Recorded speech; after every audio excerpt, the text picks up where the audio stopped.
And first of all, I want to ask you, Margareta, how important has Marmot's thinking been for your commission?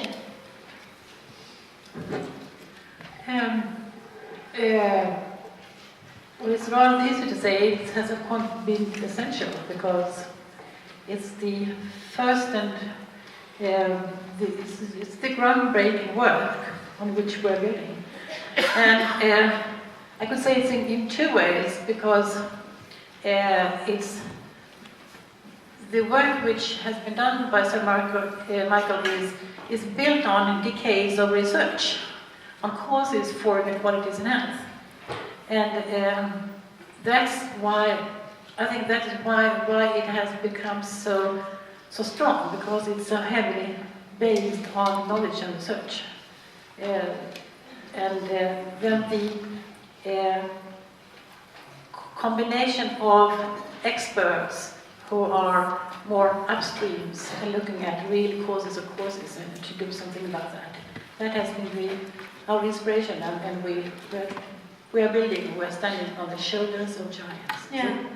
So what do you say, Elisabeth? Are you also working with Michael Marmot in the back of your head? Yes, definitely. Michael is my hero. Yeah.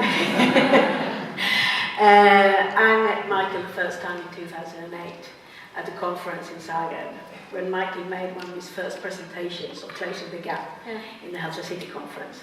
And I became ever so impressed. And since then, Michael's been my hero. And I definitely, at that stage, committed myself to his work and to the findings in closing the gap. Because I was surprised.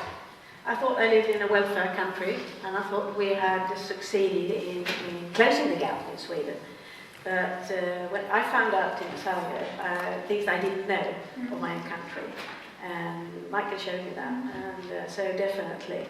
And that's one thing I always quote from Michael, and that is what we've been talking a lot about today, and I think we will be talking a lot later about, is that we need data, we need to know things. And if there is no data, there's no problem. And if there's no problem, there's no action. And I know Michael have said that, and I always quote that, and I think that's one of the basic fundamentals of how I work in Region Skåne. We need the data to know the problem. Is this thinking thinking very new? No, it's not new, because we have had statistics in Sweden for hundreds and hundreds of years. And but I think the new thing is that we break it down on levels that we haven't done before. And certainly in public health, we now can see the differences. We know that the average is not good enough. We need to look at different population groups. We need to look at different geographical areas, the socio-economic backgrounds of people. And I don't think we've been that thorough in our statistics before, as we are today. Yeah, though we have very good statistics in Sweden since a long time. Yes, yes. But we have looked at the average level. And we don't do that anymore. We look at other levels today. Yeah. So how does it feel being a hero? I said when I was chairing the Commission on Social Determinants of Health, two characters appeared to me, Groucho Marx and the Wizard of Oz. Groucho Marx, who, as you remember, was one of the great philosophers of the 20th century, and he said, I wouldn't join any club that would have me as a member. And I thought, if I'm chairing the Commission on Social Determinants of Health, it couldn't be important. Otherwise, they wouldn't have me as chair. And the second part was, I thought people seem to be taking it as if it's important. I mean, when we began in Santiago de Chile, we were hosted by the president in the palace. And when we went to India, the Prime Minister of India invited us to come to his personal residence to meet him. So that's when I thought, I'm the Wizard of Oz. This is all done with smoke and mirrors. I've somehow pulled the wool over people's eyes and fooled them into thinking this is important. So I love to hear it, but it's hard for me to take it seriously. But one other thing, I do remember the meeting in Zagreb. I go to a lot of meetings, but I do remember the meeting in Zagreb. Because after I spoke, a Norwegian politician, I don't know if you remember this, she said she was a former Minister of Health or something. She was former Minister of Health, and she said, that's the best political speech I've heard in a long time. Then she looked at me, she said, why are you looking upset? And I said, it was the word political. And she said, but the evidence is political.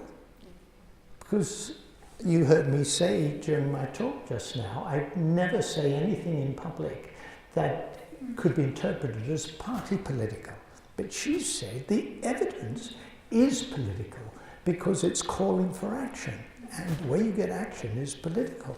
So it's saying that the evidence is key, but presenting the evidence in a way that can lead to action is also key. And if that makes me a hero, I'll try and learn to live with it. I read this funny interview with you. You were talking to, I think, a prominent civil servant who was Labour, I think, and you were introducing your ideas. And he said, don't come here with that Scandinavian nonsense. Yes. We are Anglo-Saxons here. We focus on the poor. Yes. Why did he say that? What kind of people are Anglo-Saxons? Well, that particular civil servant was Irish-Jewish, but that's by the by. What he meant was that the default position of British social policy has been to focus on the worst off, the people in need. And when you say to somebody, how can it make sense to spend money on everybody? Isn't that a waste? And they say, yeah, that is a waste. Let's spend it on people in need. And they say, yeah, that's what makes sense. I was having a conversation with an Irish Minister of Health. And she said to me, I want to spend the money where it'll do the most good. And I said, spend it on the middle classes. She was shocked. What do you mean? So well, the evidence is pretty clear. If, let's take treatment for cancer or heart disease, people of low income respond less well to treatment than people of middle income. Let's say you're in schools and you've got some new computer gadget, some new innovation. The kids who are going to benefit most are the middle class kids. So, oh wow, let me at this thing, oh go, and they do it with their left hand and their eyes closed because they've been doing it at home. So if you want to spend the money where it'll do the most good, spend it on people who have the most social advantage. So now she was really shocked. And she said, but that's not what I came into politics to do. I came into politics to help the worst off. Ah, I said, I'll vote for you.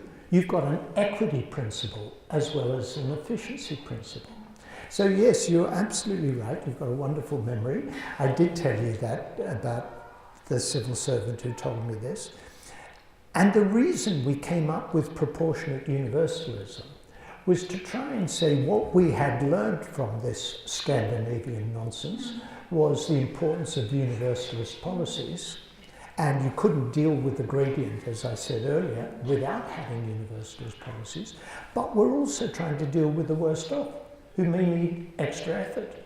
I mean, if you've got diabetes and arthritis and heart disease, you expect the health service to spend more money on you than if you're 70 years old and have got no chronic conditions. And that's absolutely fine. But we've got a universal service that's available to everybody, but we spend more on those in most need. So proportionate universalism. So that's how I was trying to marry what this civil servant said to me and what I thought I'd learned from my friends in Nordic countries. Yeah.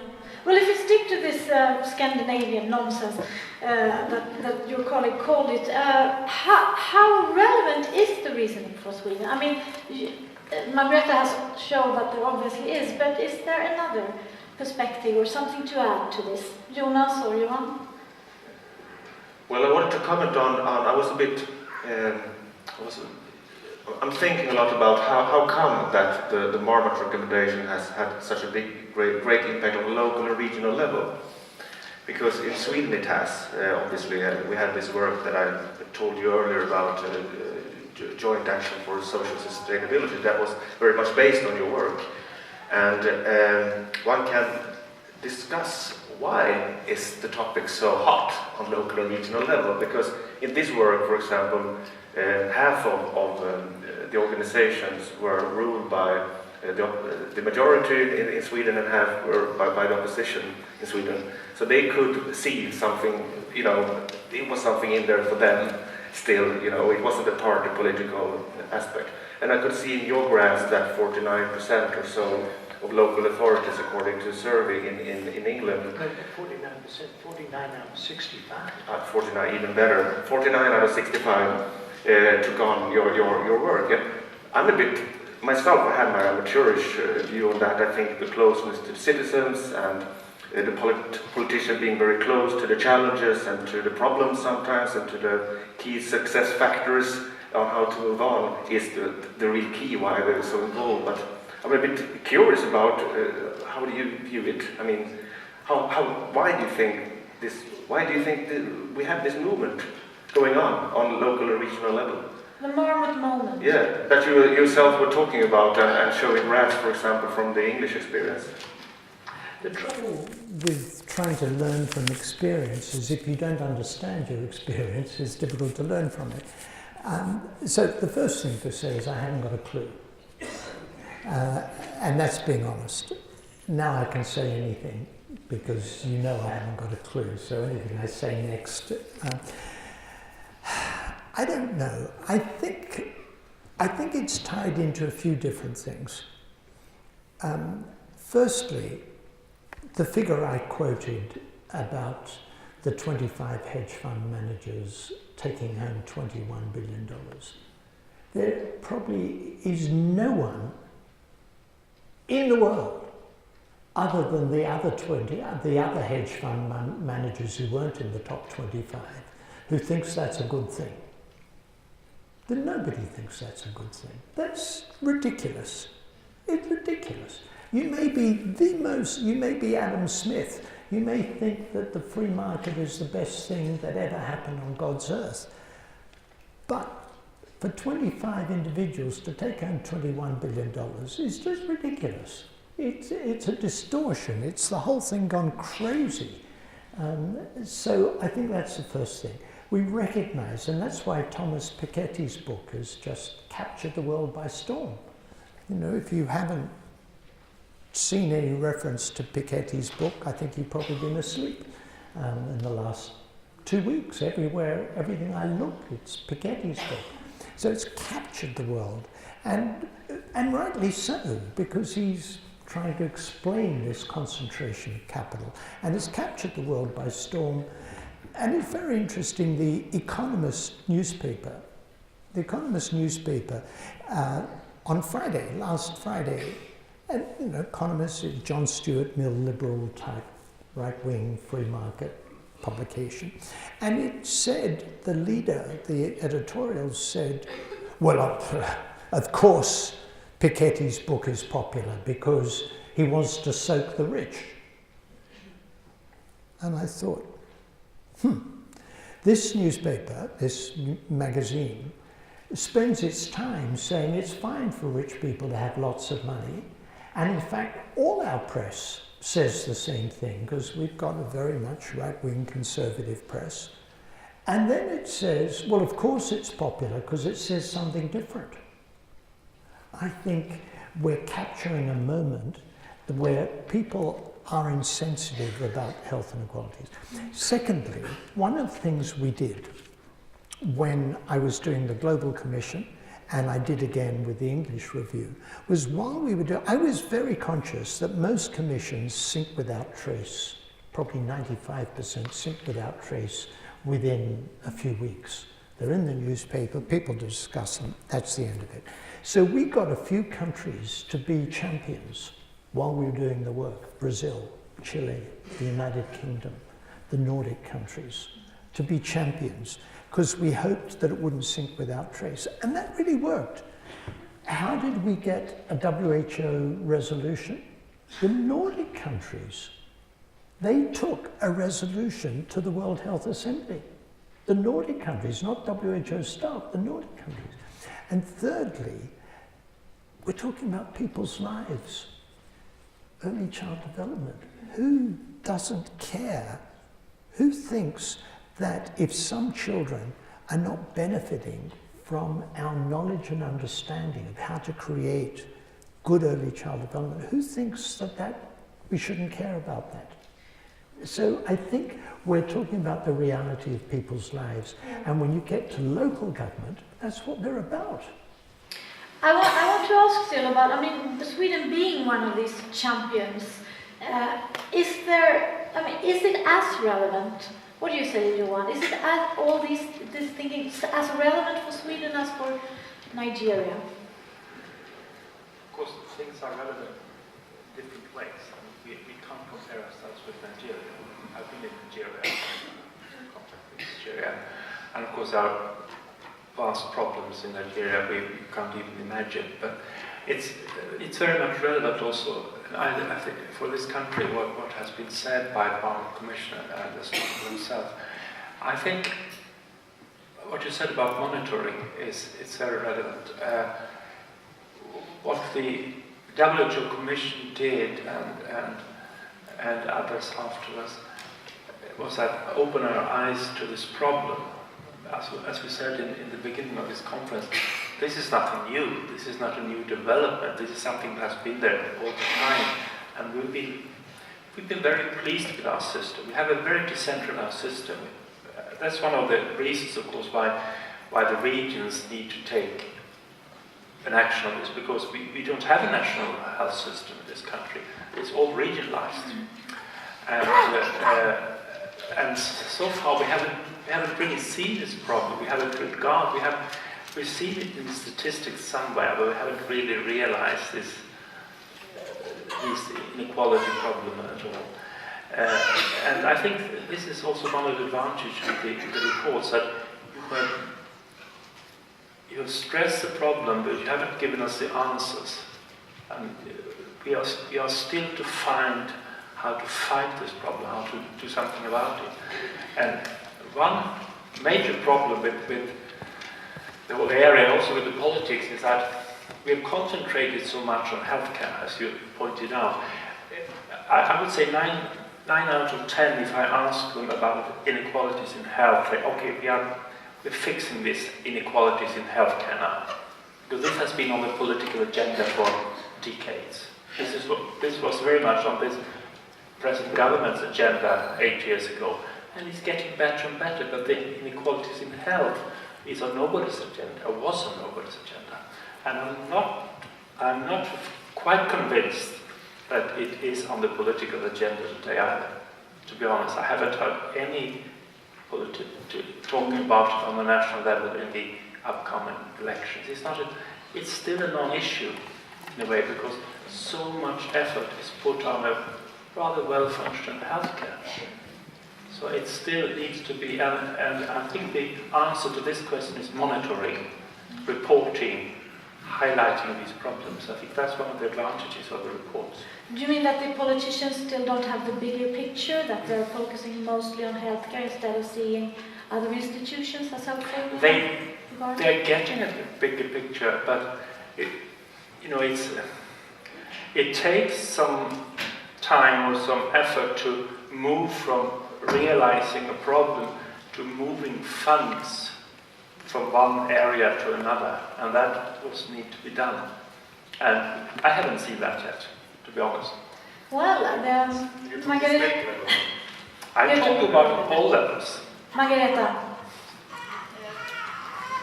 Just coming back to whether you have a problem in Sweden or not, and I mean that we do have a welfare paradox. I know that Michael says, like in his questions, that we have a welfare paradox in Sweden because we have so much narrower differences than other countries.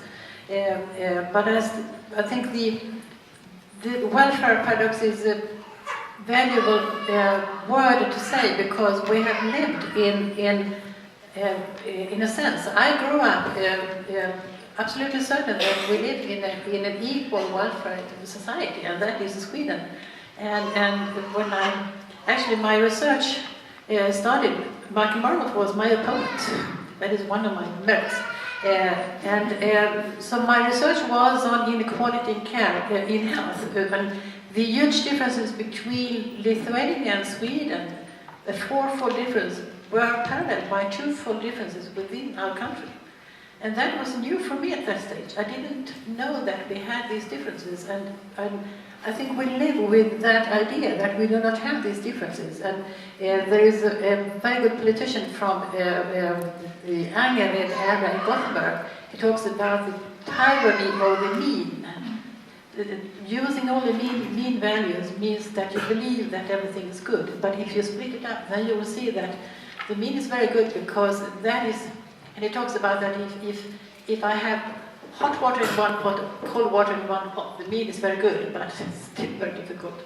So we need to know that we have a problem, and I would still say that while we must go on working upstream with the main determinants of health, we also know today that within the welfare state Sweden, we have inequalities in care, systematic differences in the beautiful welfare system. So we also need to disentangle why we have these sometimes ununderstandable differences in medication, in the quality of care between people with different socioeconomic status. And then we come back to that we have not actually monitored it before, and therefore we didn't know.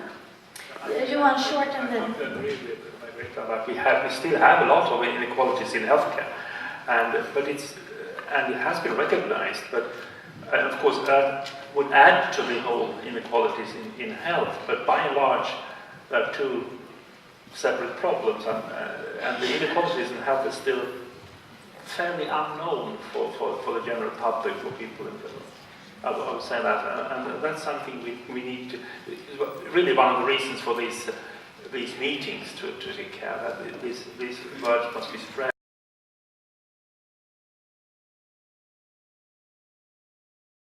They may be very wide too. Elisabeth, and then you can answer. And I was just thinking of an answer to Jonas about why it happens on the local level today. I'm not sure, this is just my personal reflections. Since I've been working on the local level, and I've been working from the social situation on the local level, I would imagine that a lot of teachers in school, preschool teachers, daycare professionals, people at the public health centres, they see the differences. And they have seen the differences for a long time. And all of a sudden now, here comes a professor from England and a big WHO report confirming what they are seeing and showing the evidence on a wider scale.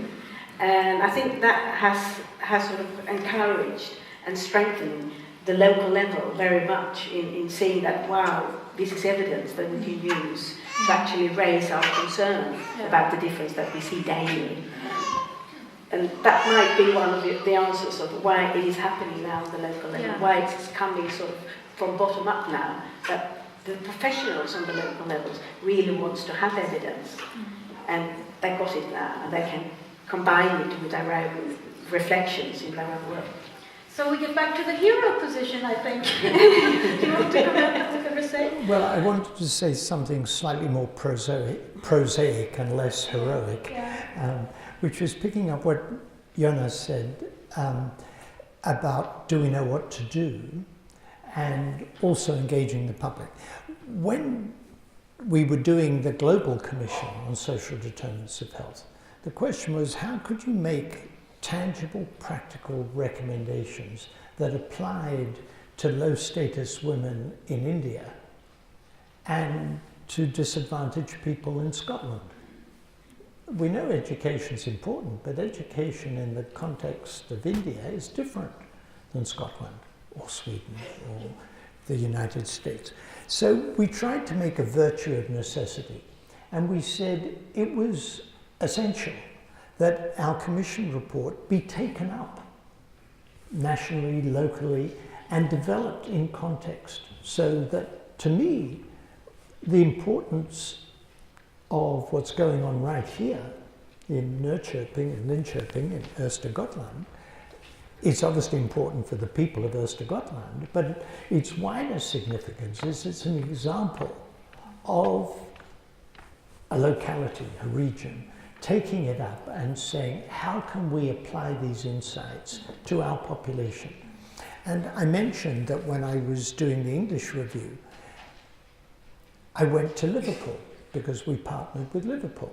And on one of my visits to Liverpool, one where I didn't go to the fire station, I talked to various civil society groups, local action groups. And then they had a breakout session, and then they came back and reported what they thought. And the first thing they said is, we do not want an outside expert telling us what to do. Well, it was a bit confronting. I just caught the train up from London to tell them what to do, and they said, we don't want an outside expert. So they wanted their own solutions. And I said, because Scousers, as people from Liverpool are known, like a good argument. And so I said, I see. You'd rather have your own solution, even if there's no evidence that it would be effective. It's more important that it be local than it be effective. And he said? So now we had a bit of a standoff. So finally they said, okay, tell us the principles of what works, but let us figure out how to do it in our own way. Aha, now I thought we're really getting somewhere. Yeah. So we've got the principles of what works, but it needs to be sorted out how to do it in a way that fits with the local context. And that's why this is important. That brings us to the question of a national commission in Sweden. Is that needed in a system where so much is already decided and taken care of at the regional, local level? What do you say, Swedes? National commission. Depends what you mean about the national commission. I mean, there are so many national commissions on things. I think you really have to have a goal for what you're doing.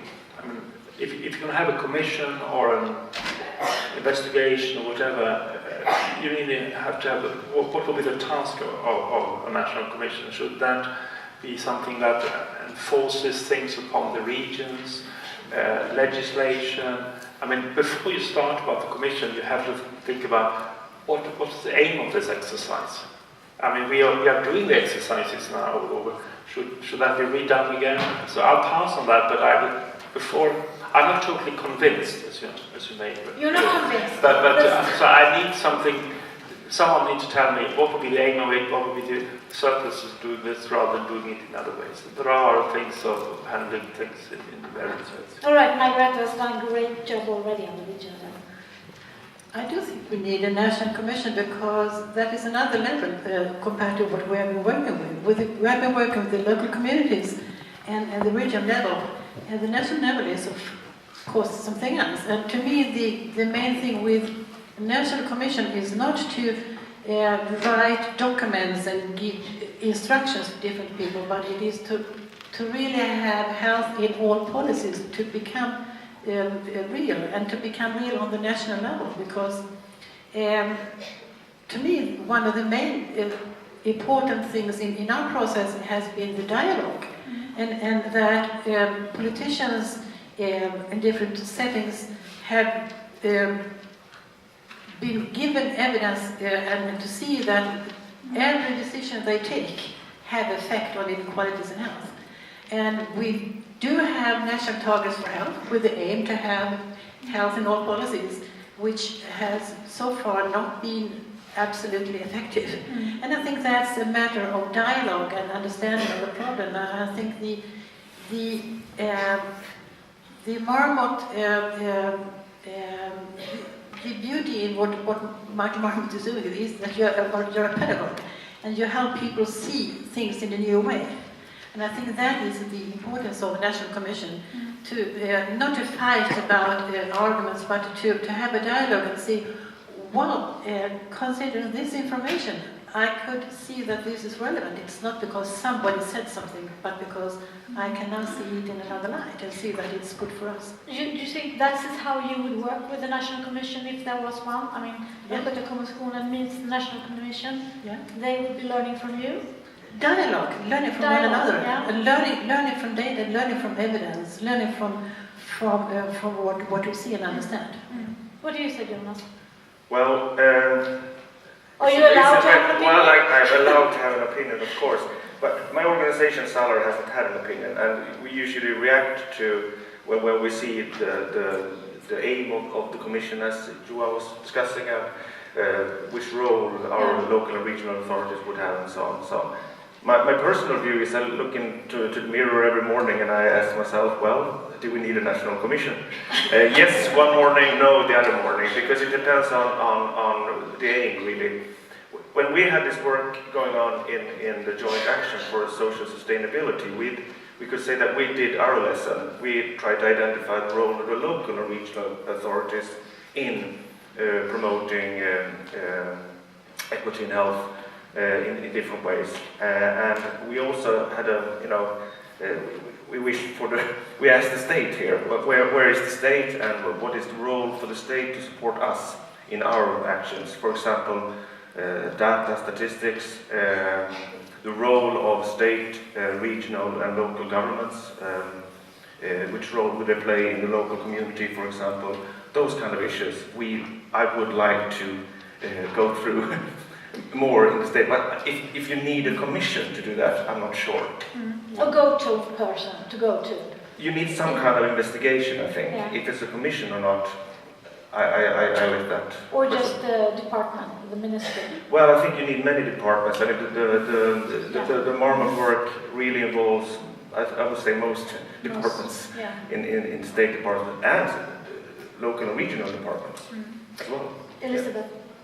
I also asked myself that question, and I have been asked it before at a conference like this. And that time I said, let's wait for the local commissions, for the Malmö Commission, for the Östgötaland Commission to see what they report. And now we see the reports from these local and regional commissions, and I think they're very good for us at the local and regional level. There's so much to bring out of them. There's so many recommendations that we can actually use. But what I would like to see on the national level is a commission on health in all policies. To gather the different departments, different institutes on the national level to come together and say what can we do as national organizations. Not imposing and not that sort of giving regulations towards the regional or local level, because that doesn't really work in Sweden. But what could we do on the national level to support, and how can we implement health in all policies? Because we haven't really done that on the national. We're trying hard on the local level and the regional level, and sometimes we actually succeed. And we can see in our regional development strategy, for example, that we do have health in many different policies, but we don't see it, and we can't see it on the national level. So if it's a commission or not, I don't know the name of it, but getting together on the national level with different departments, different ministries. We could recreate the ministries too. I mean, there are elections in September, and then they can make new ministries. Yes. However they want. Yes. Is Britain? I guess Britain is a very different society from Sweden. Firstly, I was thinking about Jonas Frykman's comment that when he looks in the mirror in the morning, he thinks, should we have a national commission? And I was thinking, perhaps you ought to get out more.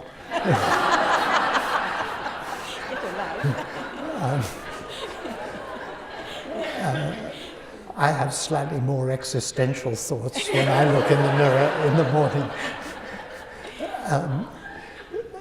Secondly, should there be a national commission in Sweden? Somebody sent me an email from Stockholm local government, whatever it's called, and said, it's been reported to me that you said that we didn't need a Stockholm commission. And I thought, good heavens, I'm now involved in the minutiae of local politics in Sweden. And what I said, and I said this to this Minister of Health in Ireland, she said, should we be doing a national commission in Ireland? Because we're broke, she said. We've got no money. It would cost money to do a national commission. And what I said to Stockholm and what I said to Ireland was in a way the same. What I said to them in Stockholm is, why don't you take the Malmö Commission, don't start from scratch. Take the Malmö Commission and say, how could we adapt this to Stockholm? You know, what's different, what's the same, what can we learn? I mean, and I said to the Minister of Health in Dublin, look, you know, you need to be very careful on these political questions about Ireland and the United Kingdom. But I said, if you thought that what I did in England was sound scientifically, why not take all that work we did and ask, how could we adapt it to the Irish context? So don't start from scratch. Because if you think it's scientifically sound, then the big question, as the other Jonas said earlier, is how do we adapt it? Now, to come back, so the other thing I wanted to say about health and all policies, I would say the key thing that I was doing with social determinants of health wasn't health in all policies, it was health equity in all policies. And that having a national mechanism to make sure that, well, I use the terminology of social determinants of health, but you put not health in all policies, but health equity. Whether that needs a new commission from scratch, whether it would be adapting what's been done in Göteborg, in Östgötakommissionen, in Malmö, what I did for the European review of social determinants. I mean, using the work that's been done. And it doesn't necessarily mean starting from the very beginning again. But speaking empirically, I can say that having done that national report in England changed everything. It really changed everything. I think if we had done it in Liverpool or in London, it wouldn't have had anything like the impact. But having done it nationally changed everything. So that's an empirical observation. Yes, it was very important. Because usually politicians want to invent the wheel every time for themselves also. They are sometimes very reluctant to take somebody else's things. We do have some Mentimeters questions. And you will be the commentators. So, audience, could you please pick up your Mentimeters?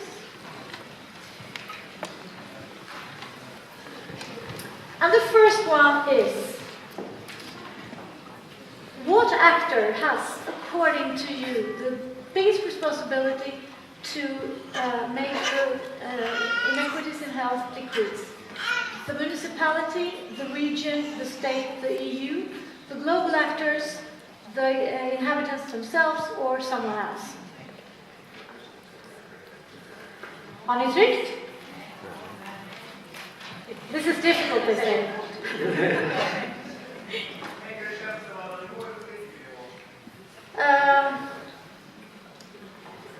The political level?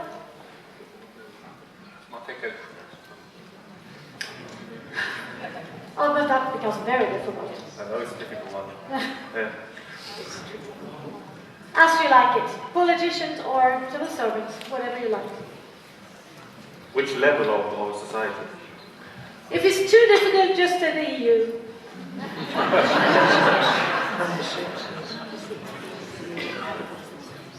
So, are you ready? Kan vi få se resultatet?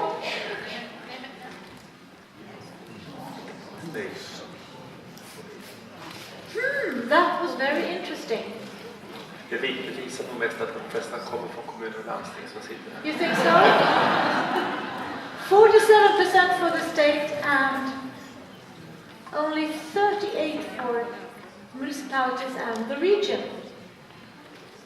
Johan said it was because of the representation in the room. They come from municipalities and regions. Oh, but I mean, this is a big principal question, isn't it? It's a very big principal question. I mean, it's not really so easy to say. As far as I think, of course, there are in the Swedish systems there's a balance between what the government is doing, and especially, as I said, in the healthcare sector, it's a region, all sector. So, but health is wider. So, I mean, I would say there's sort of a mixture of all of those, isn't it? All right, we'll have the next one. It says, do you understand what's meant by proportional universalism?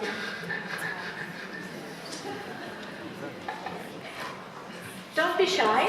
Nobody knows the answer to what.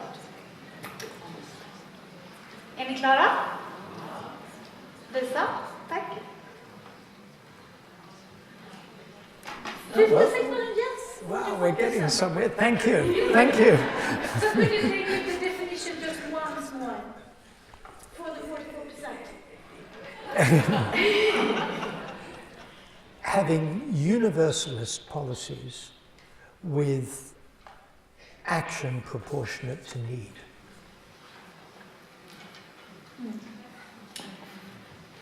Vi tar den tredje.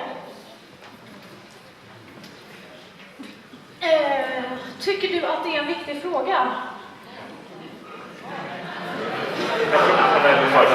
Proportionell universalism. Is it an important question? Proportional universalism. I warn you, I'm going home, depending on the answer to this question. Ja, nu får ni trycka. Resultatet. Ja! Thank you. I think that's worth an applause. We're going One of the things we said. I think it, well, I don't know who first said it. It may have been Archbishop Desmond Tutu. Said that a health service for the poor is a poor health service here in Southern Africa. And we quoted that in my report. That an education system for the poor is a poor education system. That our aim should not be to get something for the poor. Our aim should be to integrate the poor into the wider system. And that's when we were doing the Global Commission, and I somehow or other convinced the Swedish government to fund the Nordic Knowledge Network. They called themselves the News Group, Nordic Experience of the Welfare State. And because I asked, what can we learn from the Nordic experience of the welfare state that could be applied in other countries? And I said, we don't want to know that in 1800 preachers taught people to read so they can read the Bible, and in only 200 years you had good health. Our time perspective is a little more compressed than that. We'd like to know what principles.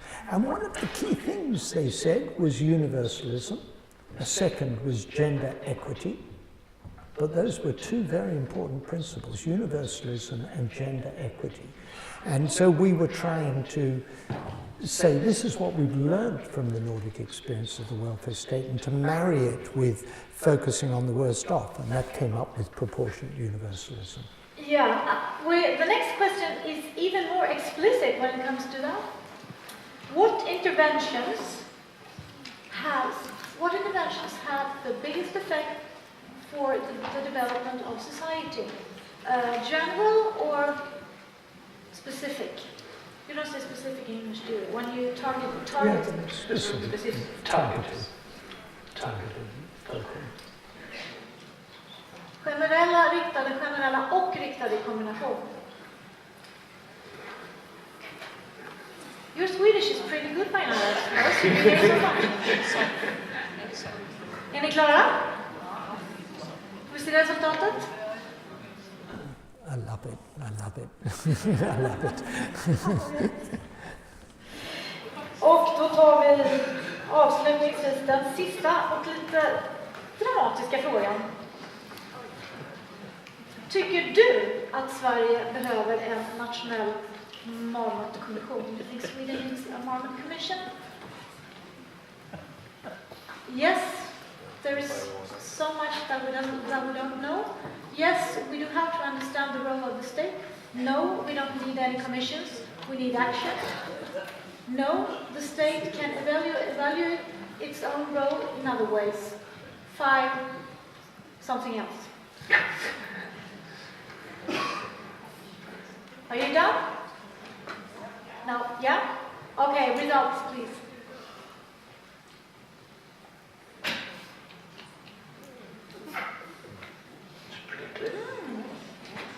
This was interesting.